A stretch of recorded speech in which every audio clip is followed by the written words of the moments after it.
कनी दिन पहले एक जैक्सन हॉल्ट फिल्म आयल छलै जे पेड फिल्म छलै, लेकिन बहुत आदमी हमरा से पूछे छलौ भाईजी फिल्म फ्री में केना देख सकै छी। तऽ अखन 2 दिन ई फिल्म जे छै बेजोड़ ऐप पर जाके इंस्टॉल कर लियो, तऽ जाके देख लिया, या www.bejor.in पर जाके देख लिया। और ई वीडियो को खूब शेयर कर दियो आ जाके देखू जैक्सन हॉल्ट पूरा फ्री में।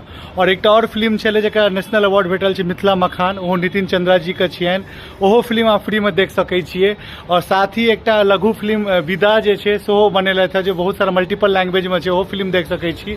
और उनका बहुत सारा प्रोजेक्ट छै पर मैथिली और अन्य भाषा में सबटा, लेकिन बिहारे के लैंग्वेज हुए। अहाँ सब जाके देखू बेजोड़ ऐप पर और जैक्सन हॉल्ट देखू, मतलब बेहतरीन काज कयल गेल छै।